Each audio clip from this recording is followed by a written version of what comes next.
بسم اللہ الرحمن الرحیم۔ السلام علیکم۔ S M T V global کے ساتھ میں ہوں سلمان اقبال۔ سب سے پہلے ایک نظر ہیڈ لائنز پر۔ ہمارے نمائندے یونان سے ہمارے نمائندے میاں صغیر احمد کی رپورٹ کے مطابق گزشتہ شب مسجد امام بارگاہ جعفریہ آرگنائزیشن یونان میں نواسِ رسول صلی اللہ علیہ وآلہ وسلم حضرت امام حسین علیہ السلام کے حوالے سے ماتمی مجلس کا اہتمام کیا گیا۔ مجلس پاک میں پاکستان سے تشریف لائے عالمی شہرت یافتہ علامہ سید عارف حسین کاظمی کی خصوصی طور پر شرکت۔ اس کے علاوہ جعفریہ آرگنائزیشن کے بانی ڈاکٹر طاہر کاظمی، صدر میاں افضال اراقین سمیت یونان میں مقیم شیعہ سنی حضرات نے بہت بڑی تعداد میں شرکت کی۔ مجلس پاک کا آغاز تلاوت قرآن مجید سے کیا گیا۔ مقامی ذاکرین نے اپنے اپنے مخصوص انداز میں فضائل و مصائب بیان فرمائے۔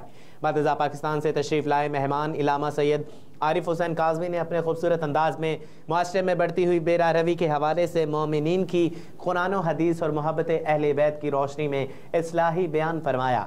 مجلس پاک میں شہادت حضرت امام حسین علیہ السلام کے مصائب پر بھی بیان فرمائے۔ علمی ادبی روحانی خطاب پر امام بارگاہ کے در و دیوار لبیک یا حسین سے گونجتے رہے۔ مجلس پاک میں شہادت حضرت امام حسین علیہ السلام کے مصائب سن کر ہر مومن کی آنکھ اشک بار تھی۔ بعد ازاں ملک و قوم حاضرین جشن مبارک بیمار حضرات اور مرحومین کے درجات کی بلندی کے لیے دعا بھی کی گئی۔ مجلس پاک میں شریک مہمانوں کے لیے لنگر حسین کا زبردست اہتمام کیا گیا تھا۔ مجلس کے اختتام پر ماتمی سنگت اسید شام کی طرف سے ماتمی داری بھی کی گئی۔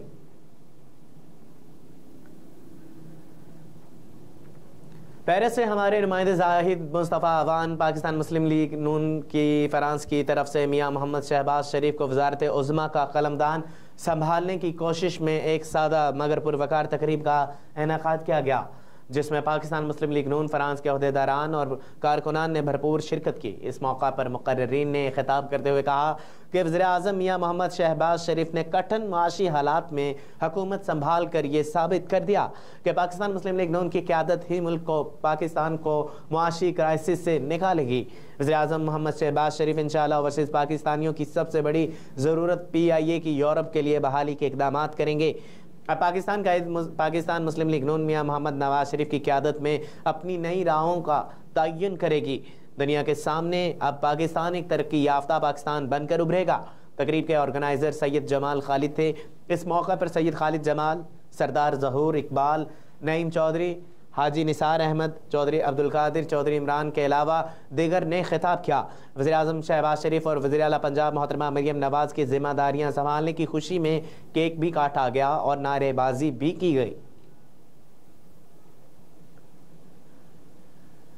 وزیر اعظم شہباز شریف سے army chief general Asim Munir کی ملاقات۔ اسلام آباد میں وزیر اعظم شہباز شریف سے army chief general Asim Munir نے ملاقات کی۔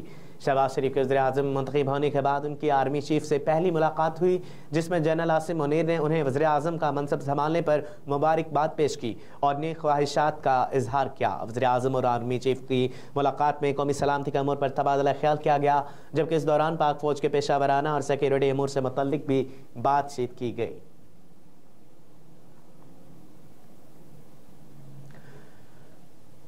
بھٹو ریفرنس سنگین غلطی کے اعتراف سے نئی تاریخ اور نئی روایات قائم ہوگی۔ وزیر اعظم اسلام آباد شہباز شریف نے بھٹو صدارتی ریفرنس پر سپریم کورٹ کی رائے پر آصف علی زرداری اور بلاول بھٹو سمیت PP قیادت کو مبارکباد دے دی ہے۔ ایک بیان میں وزیر اعظم شہباز شریف نے کہا کہ تاریخی غلطی کا ازالہ ممکن نہیں، سنگین غلطی کے اعتراف سے ایک نئی تاریخ اور نئی روایات قائم ہوں گی۔ وزیر اعظم نے کہا کہ عدالت سے ہونے والی زیادتی کو عدالت کا درست کرنے میں مثبت پیش رفت ہوگا اور بھٹو ریفرنس میں سپریم کورٹ کی رائے کو تاریخی درست تناظر میں سمجھنے میں مددگار ہوگی۔ ماضی کی غلطیوں کی درستگی، تلخیوں کے خاتمے سے قومی اتحاد اور ترقی کا عمل تیز ہو سکتا ہے۔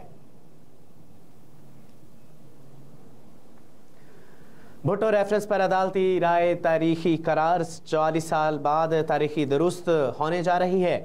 اسلام آباد میں چیئرمین پاکستان پیپلز پارٹی بلاول بھٹو زرداری نے صدارتی ریفرنس پر سپریم کورٹ کی رائے کو تاریخی قدم قرار دیتے ہوئے کہا کہ 44 سال بعد تاریخ درست ہونے جا رہی ہے۔ صدارتی ریفرنس پر سپریم کورٹ کی رائے سامنے آنے کے بعد عدالت کے باہر میڈیا سے گفتگو کرتے ہوئے بلاول بھٹو نے کہا کہ آج سپریم کورٹ نے ایک تاریخی فیصلہ سنایا ہے۔ آصف علی زرداری کی جانب سے بھیجے جانے والے ریفرنس عدالت نے مانا ہے کہ سابق وزیر اعظم ذوالفقار علی بھٹو کو فیئر ٹرائل نہیں ملا۔ چیئرمین پاکستان پیپلز پارٹی کا کہنا تھا کہ عدالت نے کہا کہ ماضی کی غلطیوں کو درست کرنے کے لیے فیصلہ سنا رہے ہیں۔ صدارتی election M Q M Asif Ali Zardari کی حمایت پر رضامند ہو گئی۔ کراچی مسلم لیگ کی ایم کیو ایم اور پاکستان پیپلز پارٹی کو نزدیک لانے کی کوشش کامیاب ہو گئی۔ منگل کو رابطہ کمیٹی کے اجلاس میں پی پی کے اہم ترین رہنما اور سابق صدر آصف علی زرداری کے ایم کیو ایم سربراہ ڈاکٹر خالد مقبول صدیقی کے ساتھ ہونے والے رابطے پر تبادلہ خیال کیا گیا۔ رابطہ کمیٹی کے اجلاس میں خالد مقبول صدیقی نے آصف علی زرداری کے ٹیلی فونک رابطے سے متعلق آگاہ کیا، جس کے مطابق صدارتی انتخابات میں آصف علی زرداری کی حمایت کا فیصلہ کیا گیا اور ایم کیو ایم نے انہیں صدارتی انتخابات کے لیے ووٹ دینے پر رضامند ہو گئی۔ رابطہ کمیٹی کے ارکان کو بتایا گیا کہ پی پی نے ایم کیو ایم کی آئینی ترامیم پر تعاون کی مثبت یقین دہانی بھی کرائی ہے۔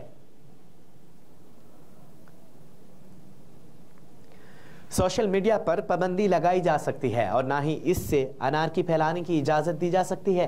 پاکستان مسلم لیگ نون کے سینئر رہنما احسن اقبال نے کہا کہ سوشل میڈیا پر مکمل پابندی نہیں لگائی جا سکتی اور نہ ہی کسی کو سوشل میڈیا کے ذریعے انارکی پھیلانے کی اجازت دی جا سکتی ہے۔ احسن اقبال نے کہا کہ مولانا فضل الرحمان کے کچھ تحفظات بھی جائز ہیں جنہیں حل کرنے کی کوشش کر رہے ہیں۔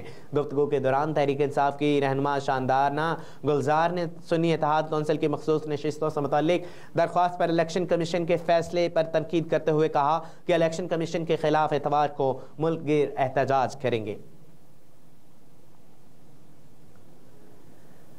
کھلاڑی پاکستان کے مہمان ہیں۔ چیئرمین پی سی بی کی کیوی ٹیم کو بہترین سیکیورٹی کی یقین دہانی۔ Chairman P C be Mohsin Naqvi نے نیوزی لینڈ کے سیکیورٹی وفد کو یقین دہانی کرواتے ہوئے کہا کہ نیوزی لینڈ کرکٹ ٹیم کے کھلاڑی پاکستان کے مہمان ہیں، ان کے لیے بہترین سیکیورٹی انتظامات کیے جائیں گے۔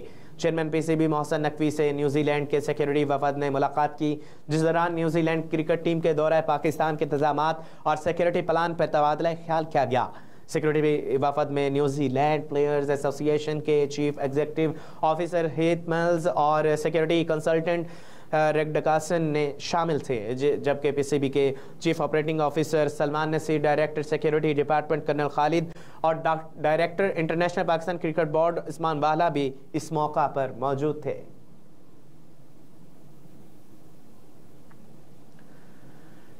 سوئٹزرلینڈ سے ہمارے نمائندے عمران مزمل کی رپورٹ کے مطابق زیورخ شہر ریسٹورنٹ میں پاکستان نوجوان حسن علی اور بنگلہ دیش کی خوبصورت حسینہ کے درمیان خوبصورت لازوال محبت کی کہانی آخرکار شادی کی صورت میں سر انجام پائی۔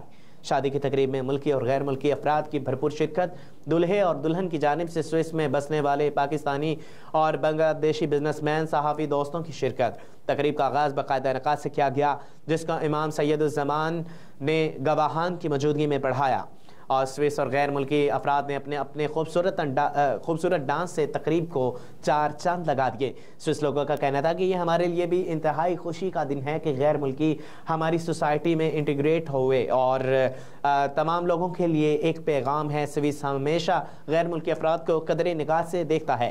تقریب کے شرکاء نے نئے جوڑے کو مبارکباد پیش کی اور ان کے لیے نیک تمناؤں کا اظہار کیا۔ پاکستانیوں کا کہنا تھا کہ بنگلہ دیش ہمارا ایک بازو ہے اور آج بھی ایک بازو کٹ جانے پر افسردہ ہیں، لیکن آج بھی اس تقریب میں شمولیت کے بعد ایسا لگا کہ وہ وقت دور نہیں کہ جب ہم دوبارہ ایک ہو جائیں گے۔ تقریب کے شرکاء کی تواضع لذیذ خانے سے کی گئی۔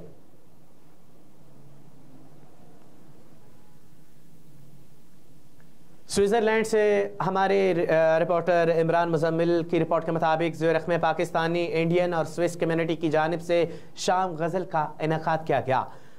شام غزل کو یادگار بنانے کے لیے تینوں کمیونٹی کے لوگوں کی جانب سے خوبصورت ڈانس، مشہور غزل گائک ڈاکٹر نتین شری واستوا نے اپنی خوبصورت آواز میں غزلوں کو گا کر محفل میں سما باندھ دیا اور شرکا سے خوبصورت داد وصولی۔ اور اس شام غزل کی خاص بات اردو زبان کی خوبصورتی کو غزل کی صورت میں پیش کیا گیا، اور سویس کمیونٹی کا کہنا تھا کہ بے شک ہمیں مکمل سمجھ نہیں آتی لیکن اردو زبان کی مٹھاس سے ہم محفوظ ہوتے ہیں، اور تینوں کمیونٹی کا کہنا تھا کہ اس طرح کے پروگرام انعقاد ہونا بہت ضروری ہے، اس سے ہم سب کو ایک دوسرے کے قریب آنے کا موقع ملتا ہے، بلکہ بہت ساری غلط فہمیاں بھی دور ہو جاتی ہیں، اور دیار غیر میں اپنے زبان اور شناخت کو قائم رکھنے کے لیے اس طرح کی شام بہت ضروری ہے۔ اور نیوز اسٹوڈیو سے فی الوقت اتنا ہی۔ مزید خبروں سے باخبر رہنے کے لیے دیکھتے رہیے S M T V global اور رہیے ہر لمحہ باخبر۔